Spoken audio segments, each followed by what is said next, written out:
Hello there, guys. I hope you are doing well. Greetings from Portugal. My name is Nono. Thank you for stopping by to see this video. So, as you can see in the topic, we are talking about, the new release. It was yesterday, the 12th of July. It was a surprise that Apple put on their website the new MacBook Pros for mid-2018.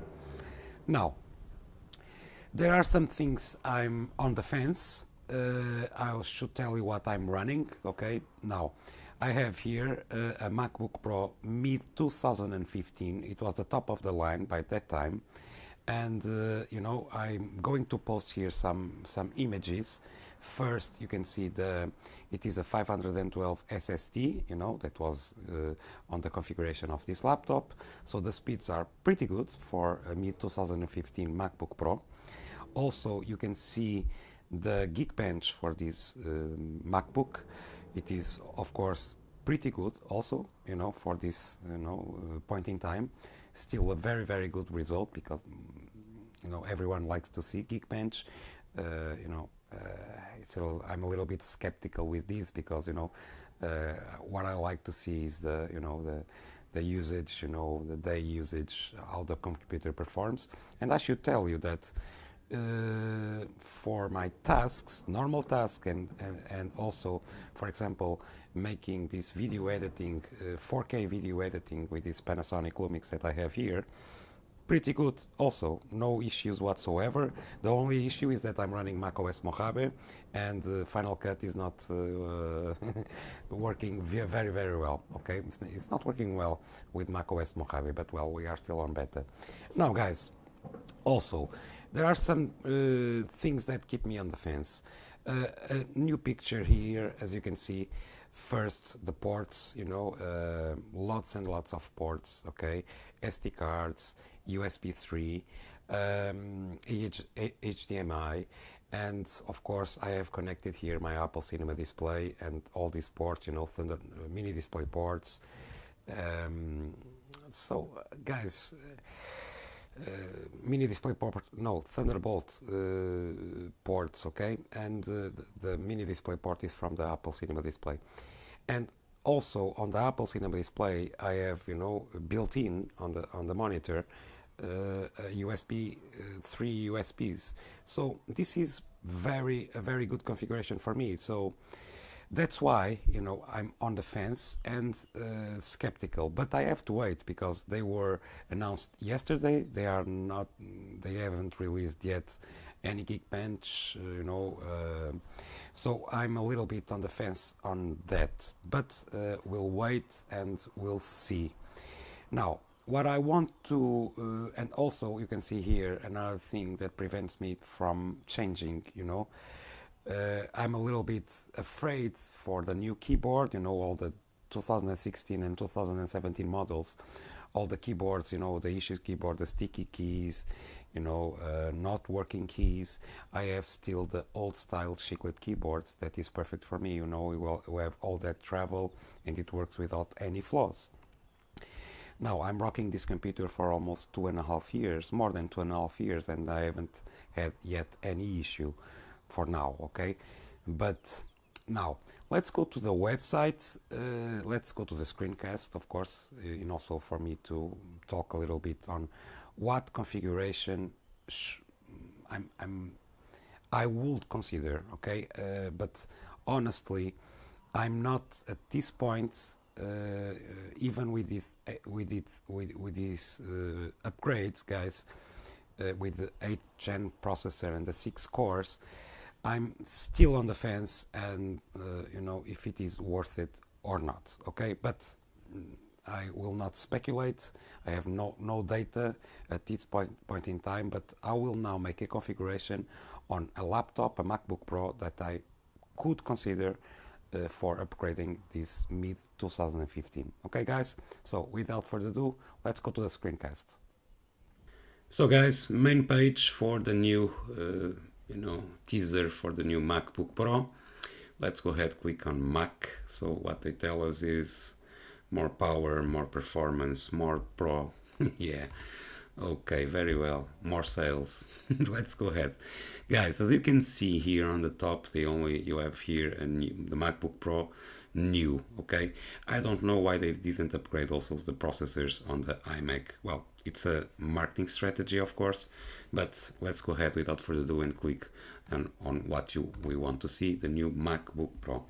So, first, one of the things that they tell us the new 8th generation Intel 6 core and quad core. Okay, the Intel 6 core for the 15-inch and the quad cores for the 13-inch.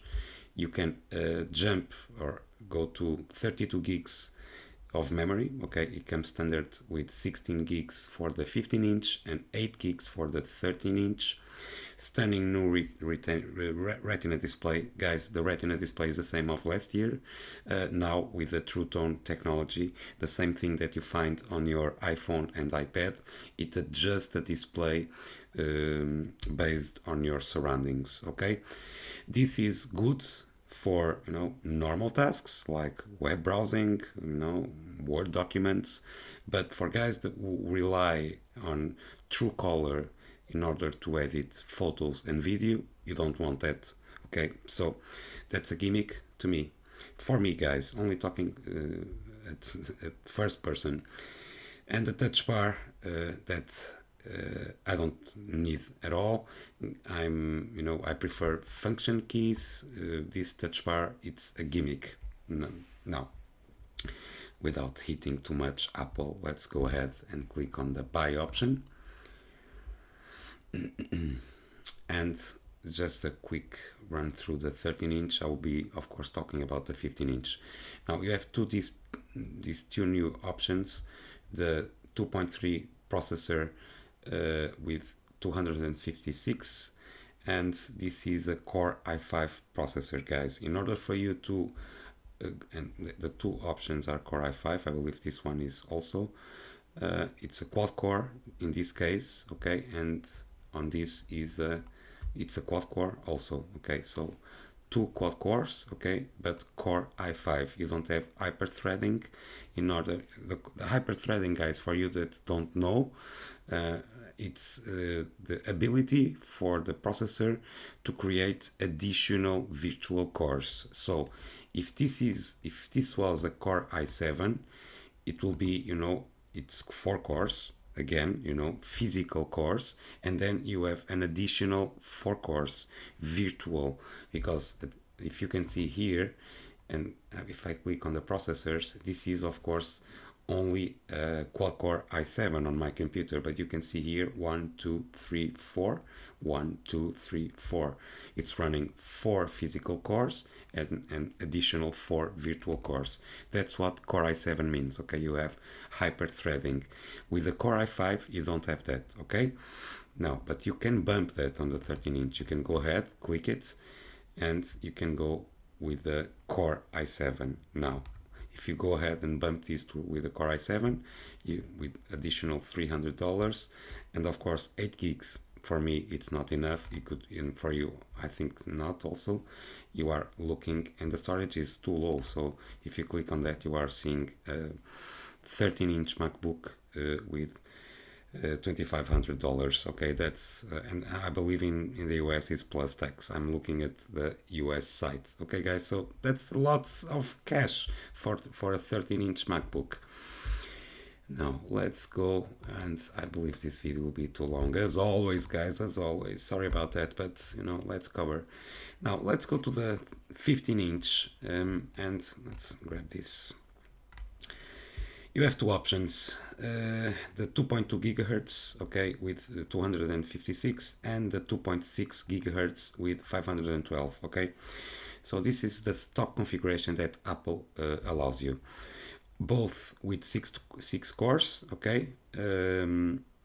The graphic card on this one is the 555X with 4 gigs of DDR5, okay, memory. This one is the 560X, 16 gigs, 256 storage, 512, and then everything still remains the same.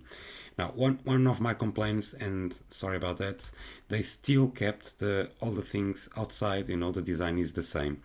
Even the UI, so the user interface, remains with 4 Thunderbolt 3 ports. For me, this is a big no-no, okay? I need an SD card. I need at least one USB port, okay? And I don't want to go ahead with all the dongles. That's why I didn't upgrade to the 2016 or even the 2017. What I'm considering is this factor, okay guys, the Core i7, the 8th gen and the 6 cores, okay? This is what I want to see on the reviews and if I will buy it or not, because if there isn't a big advantage, I'm not talking about Geekbench results, guys.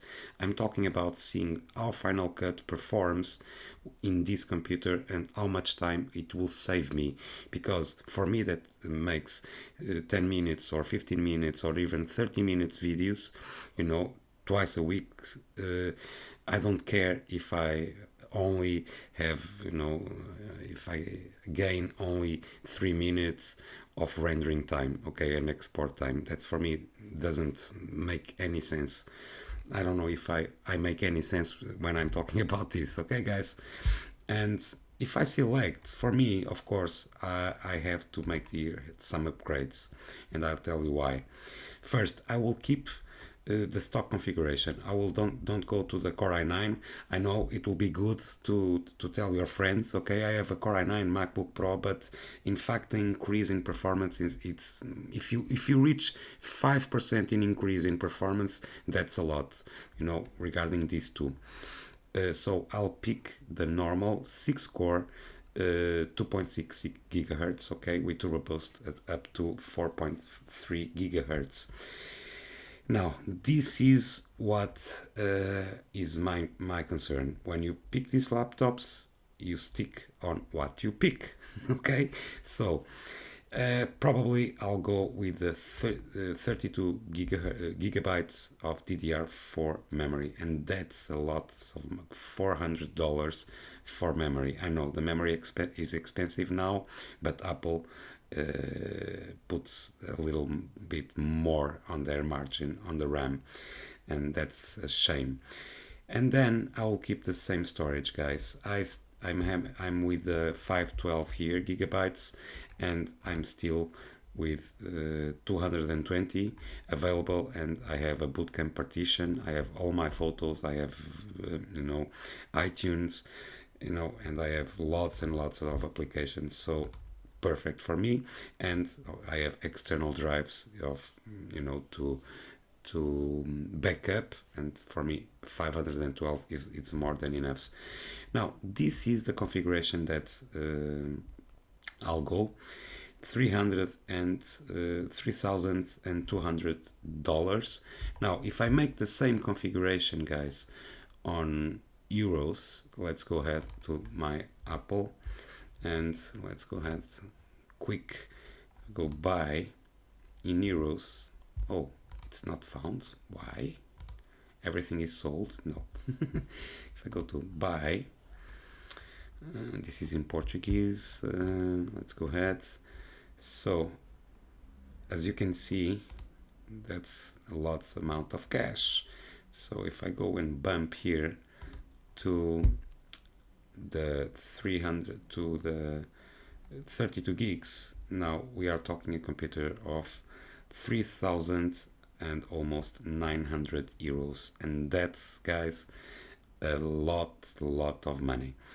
This has to be a very good computer, and I have to see the real usage with the guys that are buying it in order, you know, to buy this laptop.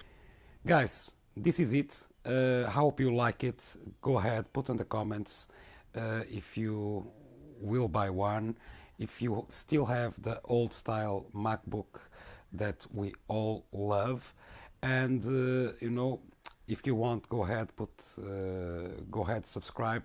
There are lots of videos. I'm focusing now on iOS updates, beta updates, and also macOS updates. As you can see, I was rocking macOS I'm rocking macOS Mojave on my main computer. You know, that's a little bit of a mistake. That's also my social links over there if you want to follow me. I will post on Twitter when I'm releasing new videos, and also on Instagram. Okay, so guys, this is all long video.